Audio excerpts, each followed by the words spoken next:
इस समय मैं जंतर मंतर पर मौजूद हूँ और आज यहाँ पर अमरनाथ में जो लोग मारे गए हैं आतंकी घटनाओं में, उसके लिए एक लोग एकत्रित हुए थे नोट माई नेम कैंपेन के अंतर्गत।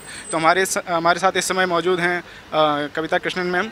बताइए किस तरीके से यहाँ पे लोग जो आज इकट्ठे हुए थे। दरअसल मेरे ख्याल से उस अभियान के कॉल पे जो हम लोग सब आए, तो हम चाहते थे कि नफ़रत के नाम पर किसी भी तरह की हिंसा के खिलाफ साधारण लोगों को, साधारण इंसानों को खड़ा होने की ज़रूरत है। और जुनैद की हत्या के खिलाफ भी इसी तरह से लोग आए थे और अमरनाथ यात्रियों की कत्लेआम के खिलाफ भी हम लोग इसी तरह से आए हैं।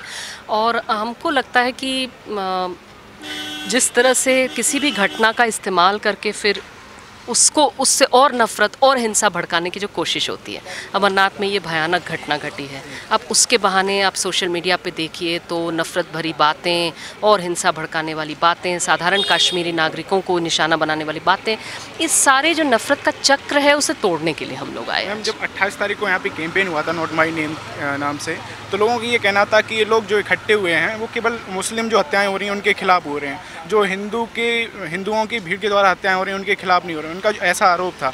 लेकिन जब हम यहाँ पर आए तो हिंदू और मुस्लिम दोनों लोगों के लिए इकट्ठा थे। आप कैसे देखती हैं आज मुस्लिम भी हमारे इस प्रोटेस्ट में? एक तो मैं नहीं मानती कि लोग ऐसा कह रहे थे। मुझे लगता है कि जो लोग नफ़रत भड़काते हैं खुद, वो एक तरह से इस तरह के प्रदर्शन को बदनाम करने के लिए इस तरह की बातें कहते हैं, क्योंकि वो अच्छे से जानते हैं कि आज की घटना में भी लोग आए। तो ख़ास जो कुछ मीडिया चैनल्स हैं जो इस तरह की नफ़रत भड़काना चाहते हैं, वो इस तरह का माने इंग्लिश में कहते हैं बेटिंग ना, माने एक तरह से ब्रांड कर देना, इस तरह की हम लोगों के खिलाफ भी नफ़रत भड़काना, ये करते हैं।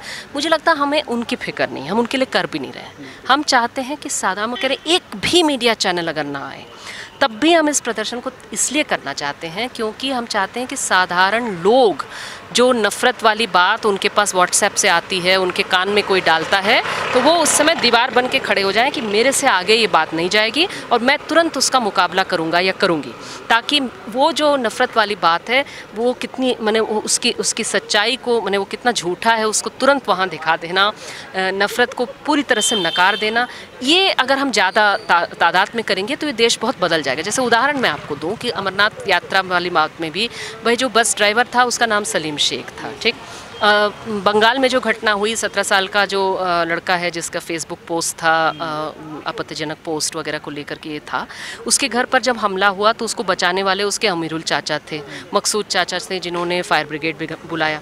ये जो मध्य प्रदेश में सुभाष कोली, जिन्होंने उनके बगल में मुस्लिम, उनके गाँव के मुस्लिम लोगों को जब पुलिस ने मुस्लिम होने की वजह से उठा करके ले गए और उन पर फर्जी आरोप लगाने की कोशिश की कि इन्होंने पाकिस्तान जिंदाबाद लगाया, तो उसकी पोल खोलने वाली सुभाष कोली अपने मुस्लिम सह नागरिकों के साथ खड़े होने वाले सुभाष कोली थे।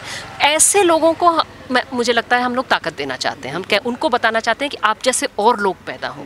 अगर आप जैसे लोग हर मोहल्ले में, हर बस्ती में, हर भीड़ में तैयार हो जाएं, तब तो कोई भीड़ जो है हिंसक न बन पाए, उनको रोकने वाले लोग आ जाएं। मैम, जो जिस तरीके की घटनाएं हो रही हैं, तो एक तरीके की जो राजनीतिक सोच है उन्हें कहीं ना कहीं इन घटनाओं से ऑक्सीजन मिलती है, एक लोग इकट्ठे हो जाते हैं। तो मतलब लोग किस तरीके से समझें? नहीं, मैं मानती हूँ कि हमारे देश में अभी जो नफ़रत की घटनाएं घट रही हैं वो ऐसे नहीं घट रही हैं। उनके पीछे एक राजनीति है, एक राजनीति है जो कि जो नफ़रत की आग को भड़का करके उसमें वो अपनी राजनीतिक रोटी को सेक रहा है। कल भी मैम, कल की जो भी अमरनाथ की घटना हुई, तो इसके बारे में भी कुछ बातें ऐसी आई हैं कि जो बस थी वो रजिस्टर्ड नहीं थी श्राइन बोर्ड में, और ये वो टाइम के बाद गई, एक जो टाइम लिमिट रहती है। तो इस चीज़ को आप किस जोड़ के देखती हैं? मैं नहीं जानती, लेकिन मुझे लगता है कि इसमें बिल्कुल जांच तो होनी चाहिए। अब एक निष्पक्ष जांच की उम्मीद किससे की जाए, कैसे होगी, ये तो मैं नहीं जानती, लेकिन एक साधारण नागरिक और इंसान होने के नाते मुझे ज़रूर लगता है कि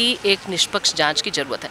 अभी तक जितने आतंकी गुट हैं, आमतौर पर अगर कोई आतंकी हमला है तो आतंकी गुट कहते हैं कि हमने किया। अभी तक किसी आतंकी गुट ने, सभी ने कहा कि बहुत गलत है और ये अन इस्लामिक है, हमने नहीं किया, ठीक है, सबने अपना हाथ धो दिया।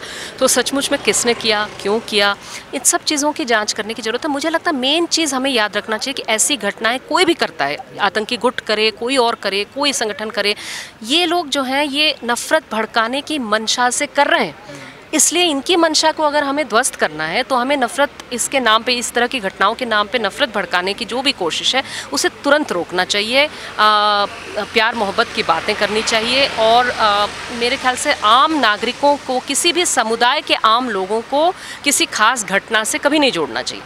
जुनैद की हत्या जो है उसे कुछ लोगों ने ज़रूर किया, इसकी वजह से सभी हिंदू लोग हत्यारे नहीं हो जाते, लेकिन ज़रूर एक जिम्मेदारी बन जाती है हम सबकी कि अगर हम इस तरह की हिंसा के खिलाफ चुप बैठेंगे इसकी आड़ में, तो एक तरह से तब हमारा समर्थन माना जाएगा, लेकिन इसके खिलाफ हम आवाज़ उठाएंगे तो एक तरह से हम इसके खिलाफ माहौल बना रहे हैं। उसी तरह से अगर कोई मुस्लिम आतंकी संगठन, अगर हम नहीं जानते अमरनाथ यात्रा वाली घटना किसने की, लेकिन मान के चलिए एक मिनट के लिए कि किसी इस तरह की घटना ये की, साधारण कश्मीरी लोग इसके साथ नहीं हैं, तो आप उनको उनके बारे में आप क्यों मंशा बनाएंगे, उन पर दमन को क्यों सही ठहराएंगे? संदीप शर्मा नाम का एक व्यक्ति गिरफ्तार किया गया है। हाँ, मैं जानती हूँ, बिल्कुल। जो खुद आतंकी, वो जब आप मुस्लिम नाम लगाते हैं, वो तो हिंदू है, तो आप कैसे कह सकते हैं इन चीज़ों? ऐसे पहले भी हो चुका मध्य प्रदेश में, जो है खुद भाजपा के, खुद बजरंग दल के लोग पकड़े गए आतंकी एक्टिविटीज़ में, जो एक तरह से ISI वाली एक्टिविटीज़ में पकड़े गए, पाकिस्तान से संबंधित।